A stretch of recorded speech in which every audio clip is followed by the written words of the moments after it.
Is Hollywood in crisis? In the following conversation, you are going to hear some new words. Read and listen to them. Make sure you know what they mean. To market. Brand. Appeal. Neglected. Garbage. Assume. Ready? Now read the questions on the following page. Read them carefully before listening to the conversation.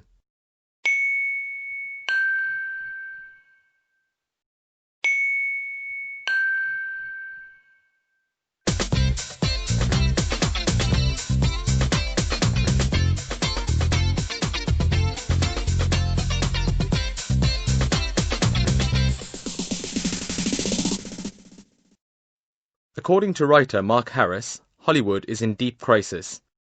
He says that the atmosphere in the movie-making capital of the world is so cautious that most executives are afraid to try new formulas. So moviegoers are left with a continuous repetition of the same titles. This year alone, Hollywood has produced Spy Kids 4, Final Destination 5, more Harry Potter, more Pirates of the Caribbean, more and more of what we've seen before. There are common themes that both filmmakers and brands return to, time and time again. In his book, Mark Harris asks, "How did we get here?" Today, he has been invited to talk to reporter Barbara Walker about his recent article, The Day the Movies Died, and maybe he will be able to answer that question for us. Mark, welcome to our show, and thank you very much for accepting our invitation to talk about the situation in Hollywood. Thanks so much for inviting me. It's a pleasure being here to talk to you and your listeners. So, how did we get here? In your book, you say that Hollywood has almost completely lost interest in making any kind of movies for adult audiences. Well, I think one of the reasons is that it now costs, in many cases, more to market a movie than it does to make the movie. Up to $40 to $50 million for a regular studio movie, sometimes more for a big adventure movie. And because marketing is so expensive, the people who pay for it, that is, the advertisers, can decide what movies get made in the first place. And what they want are movies that are brands. And there's not a lot of room for adult dramas based on just the quality of the story. I'm interested in the examples that you offer in your book, and I want you to explain something. You said the problem, that is, the fact that there are very few movies made for adult audiences can in part be found in one specific film, Top Gun, perhaps the biggest success by Tom Cruise. Exactly. A movie made in 1986. I think that moment, the Top Gun moment in the mid-80s, was a moment when movies changed from being about the content to being about the image. In other words, if you put all the right elements together, the star, the noisy soundtrack, the special effects, the poster and the slogan, you can actually make a movie that will appeal to the largest possible audience, a movie that isn't necessarily very good quality, but that a lot of people can identify with. So after Top Gun, what kind of movies stopped getting made? What kind of movies for adults are we missing?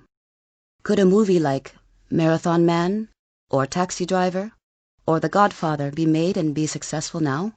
Well, it actually can be very good business to make adult dramas like The Godfather if you make them for, say, $40 million or less. You know, if you keep the cost under control, you can do very, very well.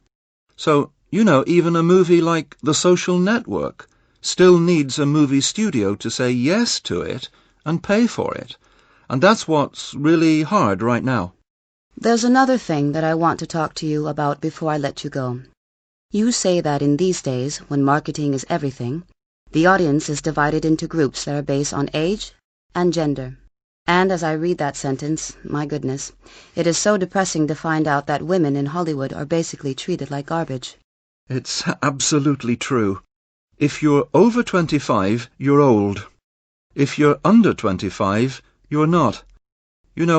As someone who's much older than 25, I'm not happy about this either, but if you're a woman over 25, you're probably in the most neglected of those 4 groups.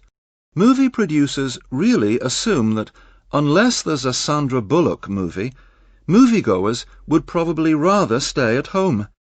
And it becomes a vicious circle, because, of course, the fewer movies that are made for adults, the more people will stay home. One more point before you go. We've heard that a sequel to Top Gun, Top Gun 2, is in production. Is that correct? That's right, because all of the kids who loved Top Gun when they saw it in their late teens and early 20s are now the bosses in the studios. And that maybe is not such great news for those of us who love movies other than Top Gun. Mark, I'm afraid that's all the time we have for today. Thank you very much for this very interesting and entertaining chat. Thank you.